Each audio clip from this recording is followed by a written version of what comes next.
Esta plática se titula Modelación de dependencias complejas por medio de funciones cópulas y la impartí por invitación al segundo simposio interdisciplinario en complejidad y sistemas socioeconómicos de la Facultad de Estudios Superiores Acatlán de la Universidad Nacional Autónoma de México. Esta plática se divide en tres partes. Primero voy a hablar de variables dependientes y cómo pueden ser modeladas bajo un enfoque determinístico en contraste con un enfoque probabilístico. En la segunda parte hablaremos de estos dos índices cuya relación interesa modelar. Por un lado el índice de desarrollo humano y por otro el de intensidad migratoria. Todo esto con datos de CONAPO del año 2010. Y finalmente construiremos modelos de regresión para esta relación entre estos dos índices vía funciones cópula y los tradicionales vía regresión lineal.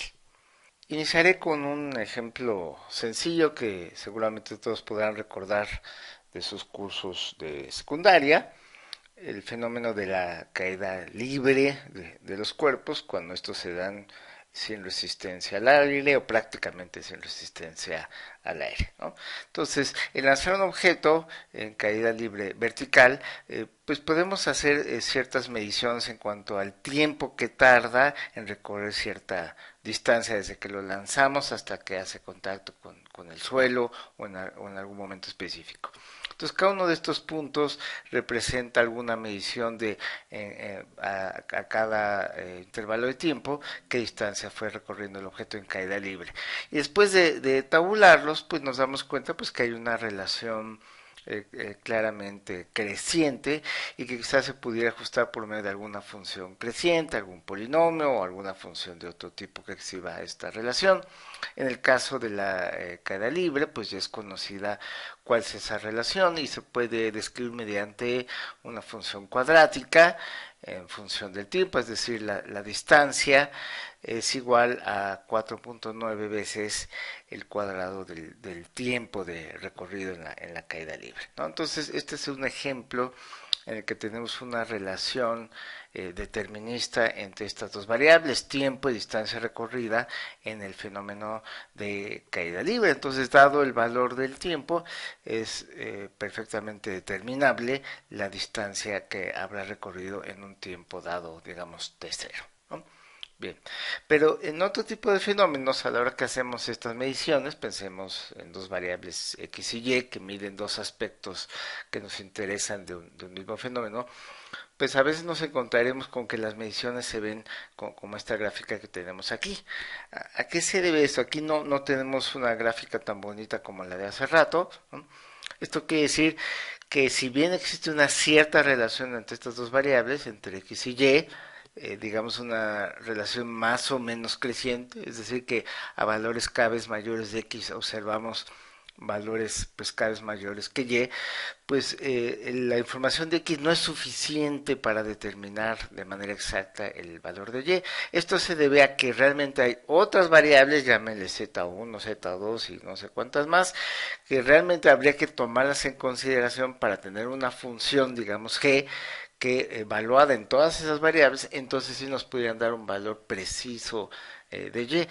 Pero como no tenemos acceso a esa información, sino supondremos que únicamente tenemos información de estas dos variables, bueno, pues entonces en este caso, con esta evidencia, pues un enfoque determinístico no nos va a funcionar y es aquí donde requerimos de un enfoque probabilístico y modelar, digamos de forma probabilística, pues la relación entre estas dos variables X y Y. ¿Cómo lo hacemos? Bueno, pues necesitamos un modelo de distribución condicional. Esto es que si la variable X nos reporta un valor X0, pues cuál es la distribución de probabilidad de la otra variable, en este caso Y, dado que la variable X reporta el valor X0. Entonces necesitamos identificar una función de densidad o de masa de probabilidades o una función de distribución que se le conoce como distribución condicional de Y dado X, de modo que para un valor fijo dado de X, pues podamos describir probabilísticamente pues qué valores se pueden dar de Y y cuáles con mayor o menor probabilidad. Esto es el enfoque probabilístico. ¿Cómo obtenemos esta función de densidad de y dado x, por ejemplo? Pues es conocer el resultado de probabilidad, pues que necesitamos la función de densidad conjunta de xy dividida entre la función de densidad marginal de la variable en la cual se condiciona, en este caso x.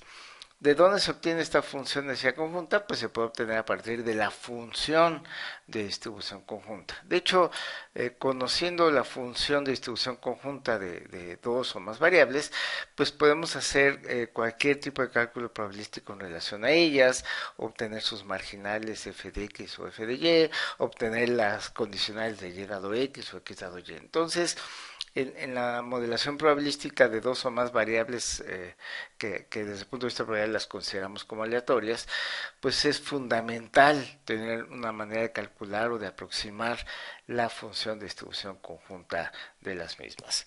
¿Cómo se puede obtener entonces esta función de distribución conjunta? Esto se puede hacer por medio del teorema de Sklar, que fue demostrado en 1959 y que esencialmente nos dice que existe una relación funcional entre la función de distribución conjunta, en este caso de dos variables aleatorias, pero el resultado se extiende para más variables. Entonces existe una relación funcional entre la función de distribución conjunta y las funciones de distribución marginal o individuales de las variables, ¿no? Y esa relación funcional está dada por una función que aquí se indica como c de xy y que es lo que Sklar denominó como función cópula. Entonces, toda la información acerca de la estructura de dependencia, cómo interactúan las variables, está en la función cópula subyacente a este vector de variables aleatorias xy y las funciones de distribución marginal pues explican probabilísticamente el comportamiento individual únicamente de cada una de las variables. Entonces, para poder construir o reconstruir o aproximar la función de distribución conjunta de dos variables aleatorias es necesario conocer tanto su cópula subyacente como las funciones de distribución marginal. ¿Cómo obtenemos cada una de estas? Pues lo veremos a continuación sobre un ejemplo que vamos a escribir a continuación. Pensemos que nos interesan dos variables, una de ellas va a ser el índice de desarrollo humano. ¿Cuáles son las dimensiones de este índice o qué se contempla para calcularlo? Pues son varias cosas. Primero, la capacidad de gozar de vida larga y saludable, medida a través de la esperanza de vida al nacer de las personas. Se contempla la capacidad de adquirir conocimientos medida mediante una combinación del grado de alfabetismo de los adultos y el nivel de asistencia escolar conjunto de niños, adolescentes y jóvenes, es decir, personas en edades entre 6 y 24 años y se contempla también la capacidad de contar con el acceso a los recursos que permitan disfrutar de un nivel de vida digno y decoroso, medido por el Producto Interno Bruto per cápita ajustado al poder adquisitivo del dólar en los Estados Unidos. Entonces estas son las tres dimensiones básicas que integran el índice de desarrollo humano. Los tres componentes se miden en una escala entre 0 y 1, así como su promedio, que viene a ser justamente el índice de desarrollo humano. Un valor de 1 establece la meta o el valor máximo posible en esta materia, es decir, a mayor valor de este índice, pues mayor nivel de desarrollo humano de una comunidad a la cual se le hace este cálculo. Y pues en este caso nos va a interesar una estimación a escala municipal que, bueno, en este caso se va a reemplazar la parte de esperanza de vida por la tasa de mortalidad infantil, que es información a la que se tiene más fácil acceso a la escala municipal y aprovechando pues la fuerte correlación que existe entre estos dos conceptos. Esta va a ser una de las variables que nos interesa analizar, modelar desde un punto de vista probabilístico.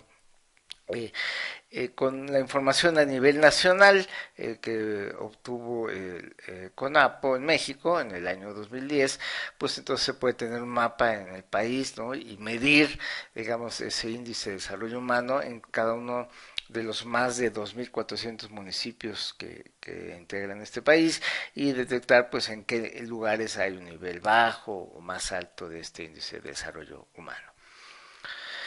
La otra variable que nos interesa analizar es el índice de intensidad migratoria. ¿Cuáles son los componentes de este índice? Pues se consideran cuatro cosas. Básicamente, pues las viviendas que reciben remesas, es decir, ingresos procedentes del exterior, básicamente de Estados Unidos, digamos, el fenómeno migratorio de México, pues es esencialmente hacia Estados Unidos. Otra cuestión que se contempla, pues son las viviendas, ¿no? ¿Cuántas viviendas cuentan con inmigrantes de Estados Unidos durante el quinquenio 2005-2010 y que a la fecha de levantamiento censal permanecía en el país? Me refiero al censo del año 2010, por supuesto. Se contempla también medir pues, las viviendas con migrantes de Estados Unidos durante el quinquenio 2005-2010 que regresaron al país durante ese mismo periodo, que es lo que se conoce como migrantes circulares, y que a la fecha del levantamiento censal pues, residían en México.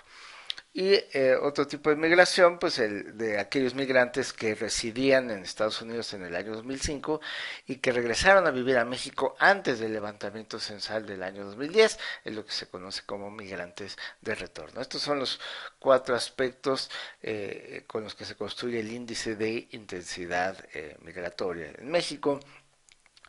De cada una de estas condiciones se deriva un indicador calculado como el peso de las viviendas con esta característica con respecto al total de las viviendas de cada municipio y mediante técnicas de análisis multivariado se obtiene una medida sintética que permite medir y diferenciar la intensidad del fenómeno migratorio entre municipios. Aquí es importante aclarar que este índice de intensidad migratoria puede tomar valores negativos y positivos, pero no puede tomarse como referente el valor cero o interpretar que hay municipios con intensidad migratoria negativa. Simplemente, pues los municipios que tengan valores negativos del índice tienen una intensidad migratoria menor que una entidad cuyo valor del índice sea positivo. En ese sentido, sí podemos interpretar este índice. Bien. Y igual pues podemos ver en un mapa e ir ubicando todos los municipios en donde se dan niveles muy altos de migración, en donde se dan los niveles más bajos. Bien, toda esta información pues puede consultarse directamente en la página de internet de la CONAPO en México. Ahora surge una pregunta.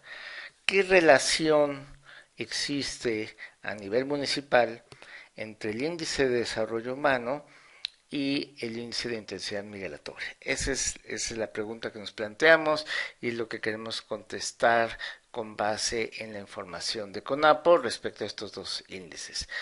Es importante antes de ver los datos, pues tratar de conjeturar o aventurar alguna hipótesis acerca de qué creemos o cómo creemos que pudiera ser esta relación. En principio, pues yo antes de ver los datos me imaginé, ¿no? Una vez que analicé cómo se construye cada uno de estos índices, me imaginé que se vería algo como lo que tengo aquí en pantalla, ¿no? Es decir, si bien no esperaba así una función perfecta decreciente, pero sí una cierta tendencia decreciente. Es decir, yo esperaba que a mayor índice de desarrollo humano en un municipio, pues la intensidad migratoria de ese municipio fuera cada vez menor, ¿no? Digamos, con base en la información que uno tiene de cómo se construyen estos índices. Sin embargo, la realidad de nuestro país no es así. Les voy a mostrar cuál es la realidad de los más de 2.400 municipios de México al año 2010. Es esta que tengo en pantalla. Entonces, tenemos los dos índices, es decir, en el eje de las abscisas tenemos el índice de desarrollo humano, en el eje de las ordenadas el índice de intensidad migratoria. Entonces, cada uno de estos puntos azules representa alguno de los más de 2.400 municipios que tiene este país y cada punto representa pues la medición de cada municipio respecto al índice de desarrollo humano que tiene y al índice de intensidad migratoria que exhibe. Entonces, esto es la relación, pues por supuesto no es algo como lo que yo hubiera esperado en principio, de que a mayor índice de desarrollo humano fuera menor índice de intensidad migratoria. Aquí vemos una nube de puntos que no deja muy clara cuál es la estructura de dependencia. ¿Cómo modelamos esto desde un punto de vista probabilístico? Bueno, pues por un lado tenemos que modelar las marginales, es decir, por separado, ver cuál sería la distribución de probabilidad que corresponde al índice de desarrollo humano, cuál es la que corresponde al índice de intensidad migratoria, y después estimar la cópula subyacente que modela la dependencia entre estos dos índices, ¿no? Entonces, estos histogramas, este primer histograma de la izquierda, pues es justamente el de las observaciones del índice de desarrollo humano en el país, así se distribuye. Y el que está a la derecha, pues es el histograma de frecuencias del índice de intensidad migratoria en nuestro país. Afortunadamente en este caso, con esta información, no fue tan difícil encontrar modelos de probabilidad que describan estos comportamientos. En el caso del índice de desarrollo humano, que me referiré como la variable X, ¿no? Y con Y al índice de intensidad migratoria, ¿no? Pues a la hora de analizar, digamos, las observaciones X del índice de desarrollo humano, pues se puede hacer una estimación de la función de distribución correspondiente. Lo mismo con las observaciones Y, ¿no? Del índice de intensidad migratoria, pues se puede estimar la función de distribución marginal o individual de esta variable aleatoria Y. Y ya con los pares de observaciones de índice de desarrollo humano en intensidad migratoria, pues se hace una estimación de la cópula subyacente. Ya con esta información, pues como lo explicamos al inicio, pues se puede obtener la densidad de Y condicional en X, que eso es justamente lo que nos interesa, ver qué podemos decir de la intensidad migratoria dado un cierto nivel de índice de desarrollo humano. Entonces, para ello, pues necesitamos obtener la función de distribución conjunta y pues esto se hace vía el teorema Sklar, como ya lo explicamos anteriormente. En el caso de las variables por separado, pues fue posible ajustar una distribución de probabilidad beta al índice de desarrollo humano y pues después, digamos, se llega a esto después de probar varios modelos y pues el mejor p-value lo obtuvimos justamente con este modelo. Se aplicó la prueba de bondad de ajuste de Anderson-Dahlen, que es una prueba pues mucho mejor, mucho más potente que la tradicional de Kolmogorov-Smirnov, y esta nos dio el p-value más alto. Es decir, normalmente rechazaríamos una propuesta de un modelo si el p-value fuera menor a 0.05, en este caso no lo es, entonces bueno, este resultó el modelo más aceptable para el índice de desarrollo humano.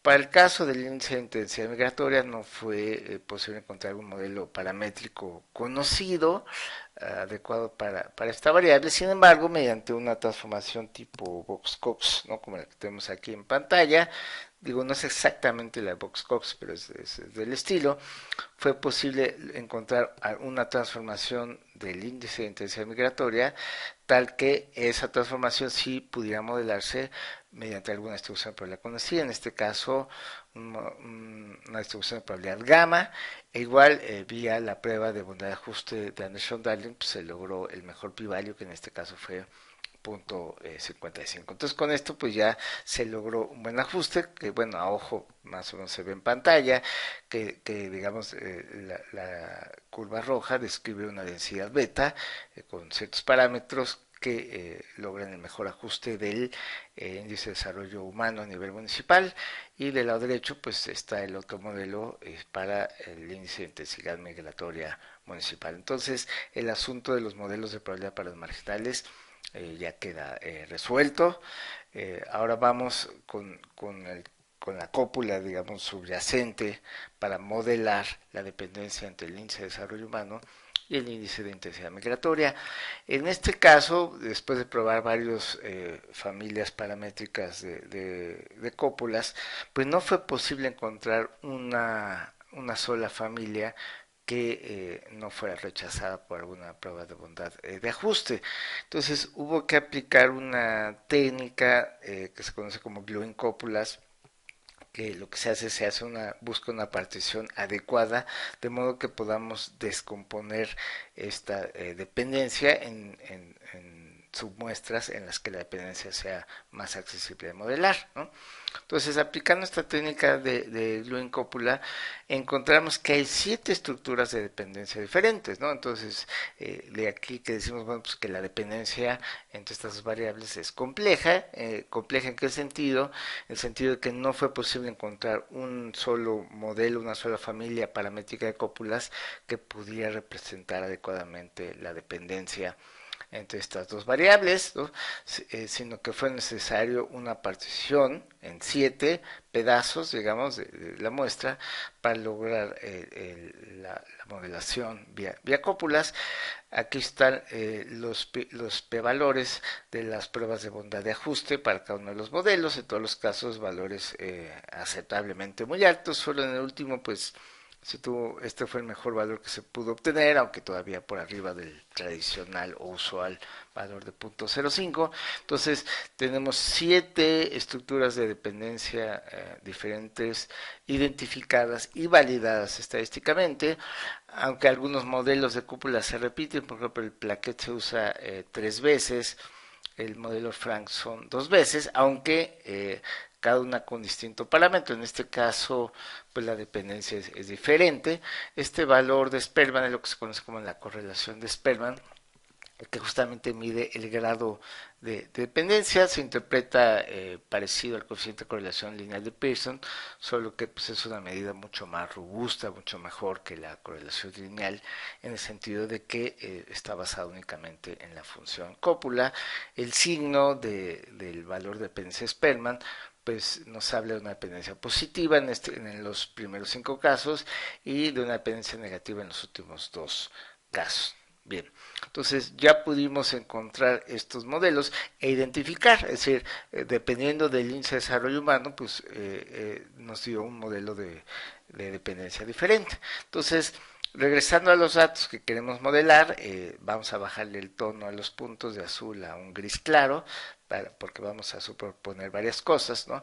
Entonces, esta identificación en 7 estructuras de dependencia, pues gráficamente se ve así, es decir, a todos los municipios que tienen un índice de desarrollo humano, digamos, menor o igual a 0.665, son todos estos que están aquí a la izquierda, ¿no? Una gran cantidad de municipios que caen en esta condición, y a partir de ese nivel pues empiezan a dar una serie de cambios en la estructura de dependencia. Eso es lo que nos está diciendo esta información y esta técnica de glue en cópulas. Luego procedemos a realizar la regresión vía funciones cópulas. Recordemos que le llamamos X al índice de desarrollo humano, Y al índice de intensidad migratoria, que el teorema de Sklar nos dice que pues, la función de distribución conjunta de estos dos índices se expresa como la cópula asociada a estos dos índices valuada en las funciones de distribución marginal de cada uno de estos índices, y a partir de esta función de distribución conjunta pues se puede obtener una curva de regresión, en este caso con un nivel de probabilidad que nosotros deseemos, y dado un valor de X podemos obtener un valor de Y. Por ejemplo, si el nivel alfa que ocupemos es de 0.5, pues lo que obtenemos es justamente una regresión mediana. Esto vendría a ser una estimación puntual del índice de intensidad migratoria dado un valor del índice de desarrollo humano. Igualmente podríamos usar otros niveles de probabilidad para establecer una estimación por intervalo. Vamos a ver cómo se ve la gráfica de esta regresión mediana y del primer y tercer cuartiles, ¿no? Entonces regresamos a los datos con la partición que ya teníamos. Entonces la curva roja pues representa justamente la regresión mediana o la estimación puntual del índice de intensidad migratoria según el índice de desarrollo humano de cada municipio en el país. Las curvas en azul representan el primer y el tercer cuartiles de índice de intensidad migratoria condicional en el índice de desarrollo humano.